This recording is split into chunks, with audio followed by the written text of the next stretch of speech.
Honestly जब परमेश्वर ने चर्च को खड़ा किया, उसने मुझे बोला कि तू अपोस्टलिक अनॉइंटिंग के नीचे है। जो अपोस्टलिक अनॉइंटिंग होती है वो पास्टरल अनॉइंटिंग से बिल्कुल डिफरेंट होती है।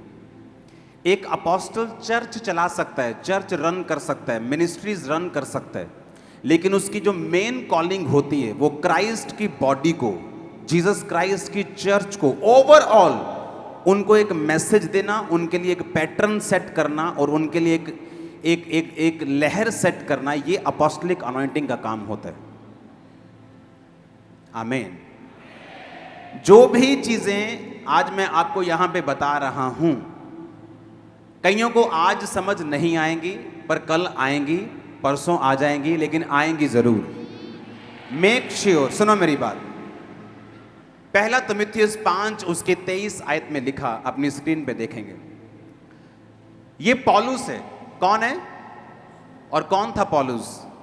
जिसने सबसे ज्यादा चर्चेस इस्टेब्लिश की, जिसने इतना सुसमाचार सुनाया कि उसने बाइबल में लिखा है कि जिस कॉन्टिनेंट में, जिस यूरोप कॉन्टिनेंट में वो रहता था, उसने कहा पूरे यूरोप में, पूरे उस एरिया में एक भी जगह नहीं रह गई जहां मैंने प्रचार नहीं किया।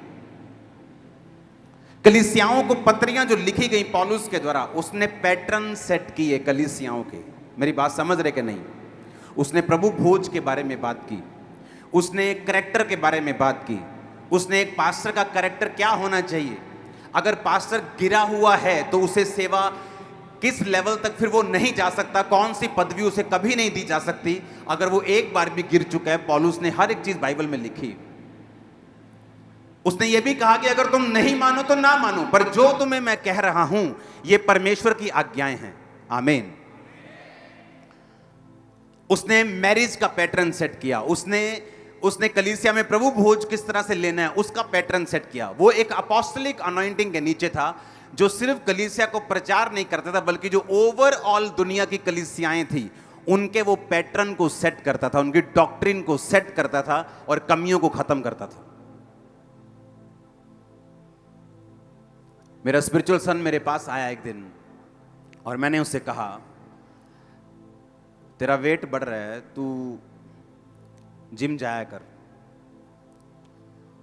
जो मेंटर होता है ना, वो मेंटर सिर्फ स्पिरिचुअल बातों में नहीं होता, वो एक लाइफ कोच होता है। आपकी लाइफ को चलाना कैसे।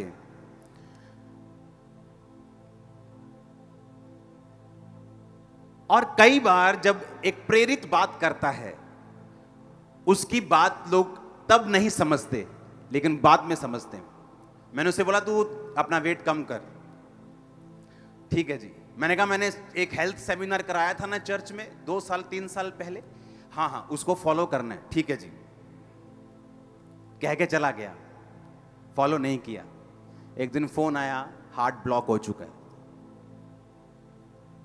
अभी मौत हो सकती या स्टंट डालना पड़ सकता है, ऑपरेशन करना पड़ सकता है। स्पिरिचुअल आदमी, ये नहीं पाप कर लिया कोई, नहीं, स्पिरिचुअल आदमी, अनॉइंटेड आदमी, हीलिंग करने वाला आदमी, अब बताओ क्या करना है। पौलुस जो बाइबल कहती उसके जैसा कोई प्रेरित नहीं था। अपने स्पिरिचुअल सन तीमुथियुस को उसने क्या बोला, देखो बाइबल में पौलुस कहता है, भविष्य में केवल जल का पीने वाला ना रहे, परंतु अपने पेट के और अपने बार बार बीमार होने के कारण थोड़ा थोड़ा अंगूरों का रस भी काम में लाया कर। कौन कह रहा है? लंगड़े चलाने वाला प्रेरित। वो प्रेरित नहीं कह रहा कि लंगड़ा नहीं चल रहा तो अच्छा इसको इधर की साइड में डाल दो कि सेहत का ध्यान रख, क्योंकि हीलिंग पावर नहीं है। आप मेरी बात समझ रहे कि नहीं? कि हीलिंग पावर नहीं है, अच्छा भाई साहब तू एक्सरसाइज किया कर, क्योंकि हीलिंग पावर की कमी है। यहां हीलिंग पावर की कोई कमी नहीं थी। उसने लंगड़ों को चलाया, उसने अंधों को दिखाया, लकवे के रोगियों को चंगा किया, मुर्दों को भी जिलाया, बाइबल में लिखा है, हाँ या ना? और वो अपने स्पिरिचुअल सन को क्या कह रहा है कि तू अपनी डाइट का ध्यान रखा कर। आपको क्या लगता है? वो ये नहीं बोल सकता, ए तीमुथियुस जिथे जाना जा मैं तेरे नाल हाँ, ढिड पीड़ करेगा मेरे को आज ही प्रे करांगा। आप मेरी बात समझ रहे कि नहीं? एक ऐसा मैन ऑफ गॉड जिसको, जैसे खामरा चर्च को लोगों ने फॉलो किया, हाँ पहले बोलते थे टेंट चर्च, ये भी कोई चर्च होता है, फिर सभी टेंट चर्च लगाने लगे। हाँ अभी सबको टेंट चर्च पसंद है। हाँ सुनो मेरी बात, सुनो, पहले वही कहते थे ये भी कोई चर्च है। अब सुनो, ऐसा ही आदमी एक साउथ में था, अब वो प्रभु के पास।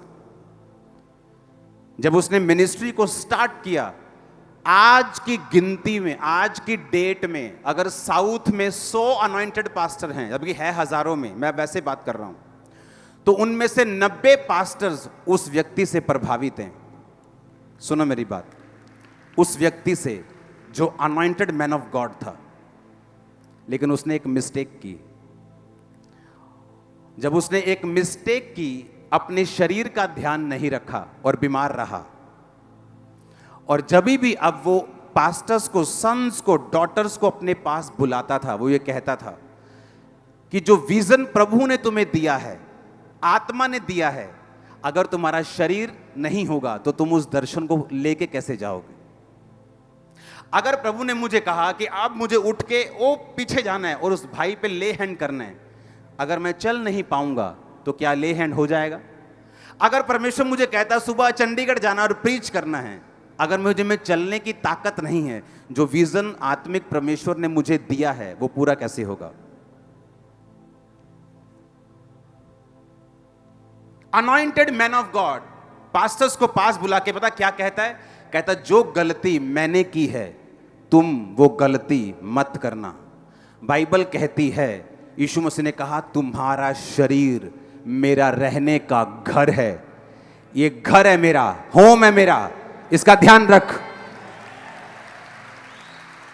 मेरा घर है ये, तेरा नहीं है, ये मेरा घर है। यीशु मसीह ने कहा आपका शरीर आपका घर नहीं है, ये यीशु मसीह का घर है, उसका एड्रेस है आप लोग। और इमेजिन करो, आपकी सिगरेट, आपका तंबाकू, आपका नशा, बैड हैबिट्स उस शरीर को, उस घर को खत्म कर रही हैं जो परमेश्वर ने आपको दिया है। उस अनॉइंटेड मैन ऑफ गॉड ने बुलाया पास्टर्स को और कहा मेरी तरह अच्छा दर्शन रखना, मेरी तरह अनॉइंटेड काम करना, पर मेरी तरह एक गलती मत करना कि अपने शरीर का ध्यान ना रखना, मत करना ये गलती।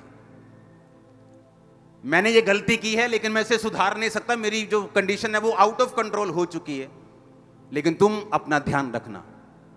और अब वो परमेश्वर के पास है, स्वर्ग में होगा, हाई प्लेसेस पे बैठा होगा। अगर शरीर का ध्यान नहीं रखेंगे तो स्वर्ग मिस नहीं करेंगे, स्वर्ग चले जाएंगे। पर इस धरती पर आप एक काम करने के लिए आए हो। हमारा मकसद सिर्फ स्वर्ग जाना नहीं है, फिर तो हम सेल्फिश हो गए कि सिर्फ स्वर्ग जाना हमारा मकसद है। हमारा मकसद है अकेले नहीं, आपको लेके जाना है साथ में। आमीन। हमारे YouTube चैनल को सब्सक्राइब करें ताकि आप परमेश्वर के गहरे वेदों को जान सकें कि कैसे आप परमेश्वर में बढ़ सकते हैं, कैसे आप दुष्ट आत्माओं से, नशों से, बीमारियों से और वंशों के श्रापों से आजाद हो सकते हैं।